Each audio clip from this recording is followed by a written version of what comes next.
Howdy. It's been about a month since I've done church. I apologize for my absence. I have been busy with money work, huzzah, and saddled with some health stuff that we had to deal with, and excuses. I come to you today on the second or third day of the implosion of Donald Trump. I don't know for sure if this is the real end for the man, but if it isn't, they will rope-a-dope him day by day from now until the election, until he is a pummeled mess, Oedipus Rex for the modern age, destroyed by his own hubris. I saw all of this long ago. I wrote about it again and again and again since Trump made his emergence, but most significantly in February of this year, I wrote about the relationship of the irreproachable to the untouchable, with Trump in the role of the irreproachable. Trump is incandescent and driven. He's an ID. Playing a DI. That's his role, is to play a DI, to portray himself as a DI. But we can see in this current implosion that he's not a DI, he's an ID, because he's caving to all of this public pressure. True DI is impervious to public opinion. The best thing about a howling mob is that they're all assembled and you can sell to them all at once. And were Trump DI, what he would have done when this locker room banter was made public is he would have said, "What, have you never heard a man speak before? Are we nothing but pussies and eunuchs in the United States? I kicked all the other pussies out of the race. Do you want a pussy elected president, or do you want a man for the job?" That's what he should have done. He should have been the character he's been portraying all along, but the fact is it's just a character, it's just a portrayal. He doesn't know actually how to live life as a driven temperament. He's not driven, he's incandescent. What I said at the time is that he's a paper dragon, fearsome at a distance, but flamingly incandescent up close, and we are watching Trump go up in flames. None so deserving. None so deserving. Brother, you asked for it. I mean, we can all let all that go because who gives a shit. I have been absent also because I've just been busy. I've been busy with money work, which is great, but I've been busy with idea work, and the late summer is always very fecund for me. One of the benefits of getting older is the recognition that your years, year by year, have a pattern, and the late summer has always been very fecund for me. It's always been a time when I get a lot of really interesting work done, and that's certainly the case now. I am getting ready to write a book. The name of the book is Train Dancing. Train Dancing. Like rain dancing, but with trains. And I think it's going to be a Christmas book. It's a book about patrimony. And that's an idea that has been weighing on me, preying on me, keeping me awake night and day. The idea that I've been talking about since I wrote Father's Day, that I've been talking about all along, but more and more over the years, and more cogently and completely, with a fuller and deeper understanding of what it is that I'm talking about. And ultimately, the idea that matters most in Western civilization, the idea that is Western civilization, is the idea of patrimony.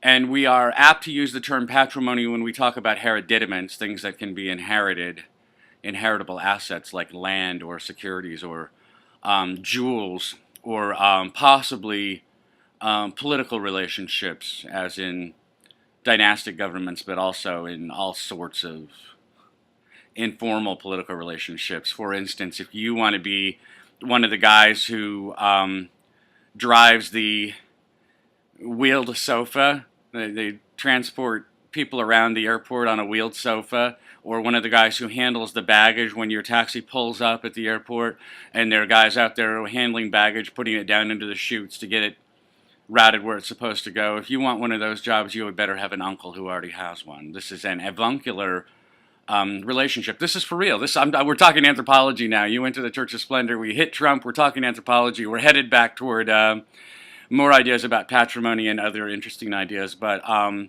here's a perfect example of politically acquired jobs. There is no way to get a job like that if you don't already have somebody who's already wired on the inside, like being a valet parker in Las Vegas. If you're not wired, you're not getting the job, and that's true for a lot of ordinary everyday jobs that you never think twice about, but they pay decent money on a steady basis, and the people who have those jobs end up having them for 20, 30, 40 years because it's avuncular, because it has a patrilineage of sorts. These are the men who have these jobs typically don't have fathers at home, or they don't have fully active, committed fathers at home, but what they really do have is a mother who has a brother who gives a shit.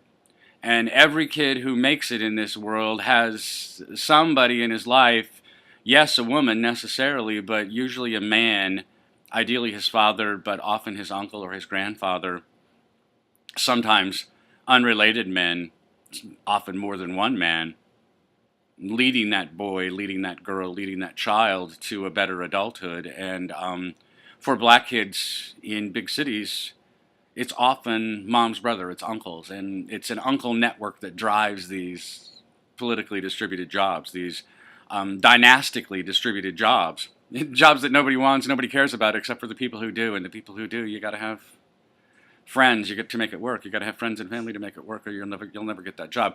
That's totally irrelevant. I'm gonna skip ahead because the idea of patrimony is one that is killing me because of all the things we miss. As usual, I'm poking around at the things that we miss in the terminology that we use, and so things that can be inherited, like land or possessions or jobs, are part of patrimony, but the part that matters more than that is the intellectual capital that a father transmits to his children.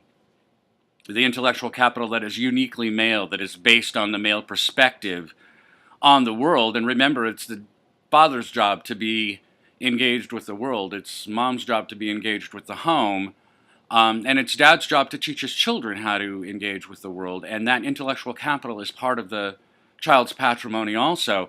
But more important than even that, we scale again, the idea of patrimony itself is the most important component of the patrimony that fathers deliver to their children. That idea, I liken raising children to making fudge. There are potentially an infinite number of ways to make fudge, virtually all of which are poor ways to make fudge.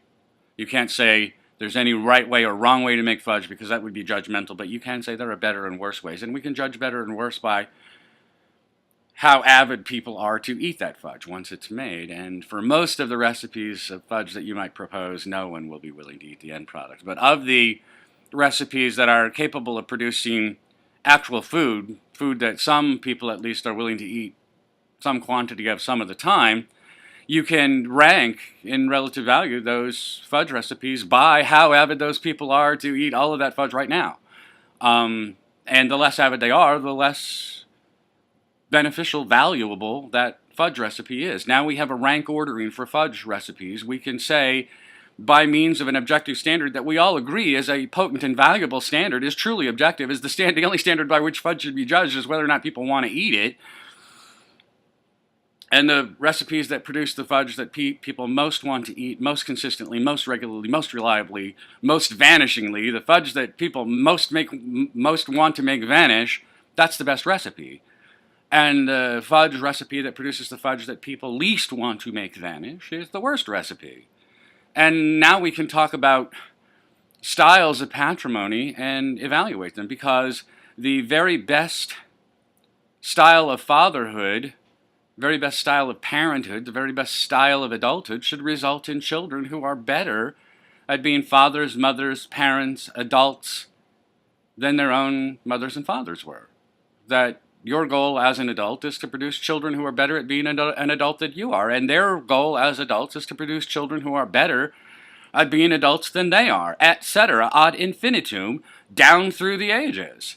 And so if we want to judge moral philosophies, doctrines, according to how well they work as fudge recipes, how well they produce children who are able to produce children who are able to produce children who are able to produce children, all of whom are doing better than their parents generation after generation after generation. If we want to evaluate those kinds of moral philosophies, we have a lens by which we can judge them. We have a lens by which we can qualify, evaluate, rank order philosophies, moral philosophies. And accordingly, we can say that the philosophies that are most like the Greek hoplite civilization, in which dad is in charge of his home and his family and his estate, dad is the defender of his hearth and home, dad is the master of his armory, both in terms of making, keeping, maintaining, and especially deploying weapons in warfare. Dad is the home's defender. Dad, in cooperation with his neighbors, is the homeland's defender. And Dad is the guardian and bursar of the patrimony of that family. He's the one who is responsible for making sure that that patrimony is handed down from generation to generation. And if he is absent, or if he is uncommitted to delivering that patrimony, it will not happen. This is what we're seeing now. The decay of Western civilization is caused by our abandonment of this idea of patrimony, our abandonment of this idea of father-led homes in which the father will defend wife, children, hearth, home, estate, armory himself, and will join with his neighbors in defending the homeland from all potential threats. The absence of that is what results in the presence of all the chaos that we see everywhere. The piercings and the tattoos and the blue hair and the unbelievable clothes and the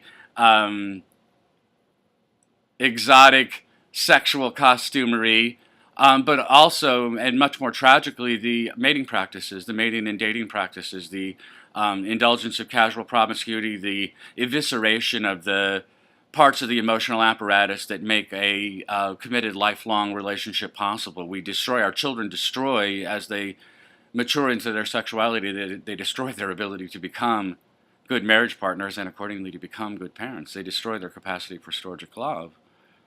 And we end up with single mother-headed homes, little de facto bastards. Whether or not they have legal fathers, they are de facto bastards because their fathers are not actively involved in their lives. Their fathers have no patrimony anyway. Their fathers have no fathers, and their fathers' fathers have no fathers, going back 3 or 4 generations, going back 100 years or more. And they have no patrimony to share with their children.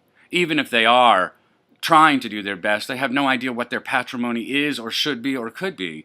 One of the ways you have of telling this is because every time that there is a riot in some terrible back east city, some urban ghetto, there are no adult men saying, where exactly do you plan to sleep tomorrow? If you burn down your house today, where do you plan to sleep tomorrow?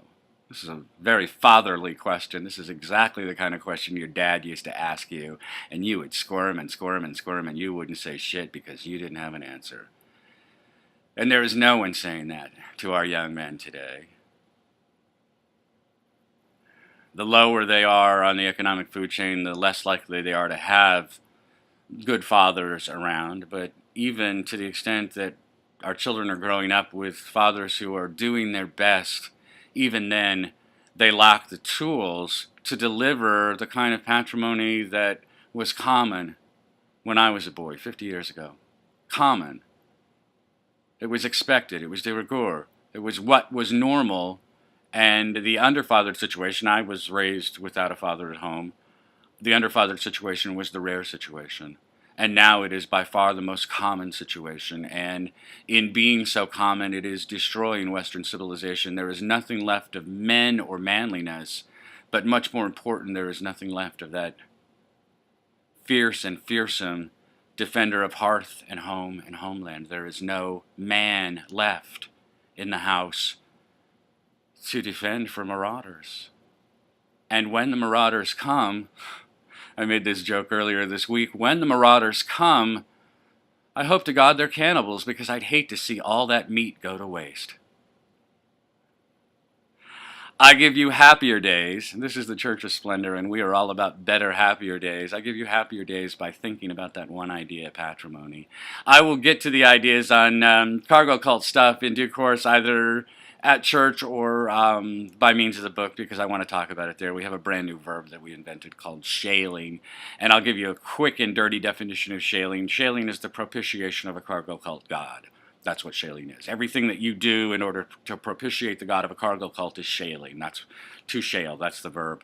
But I will define this at greater length in one format or another. In the meantime, I am so glad to be talking to you.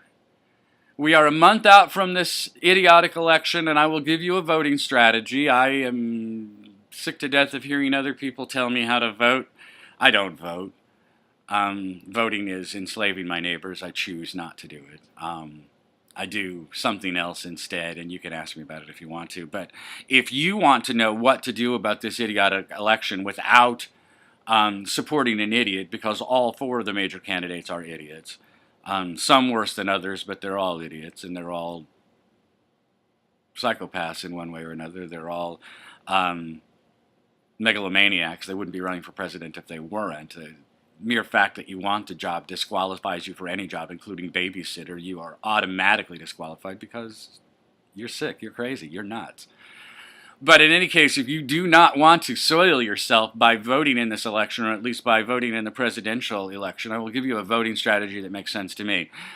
Sometime between November 1st and November 8th, the election is November 8th, but the first week of November, November 1st and November 8th, do something that with a firearm that leaves a paper trail. So buy a gun with the background check, buy ammunition with a credit card, go to the range and shoot and pay by credit card.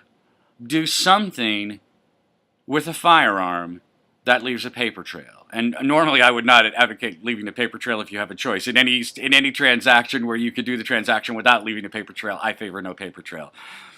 Not because I advocate any sort of criminality, but just because it's none of your goddamn business. Mind your own. I could swear all day about crap like that. But in any case, do something with a firearm from November 1st to November 8th and leave a paper trail, because your only hope of communicating what you want from government is to communicate what you really mean. And what you really mean is, if you idiots screw up badly enough, there will be blood in the streets.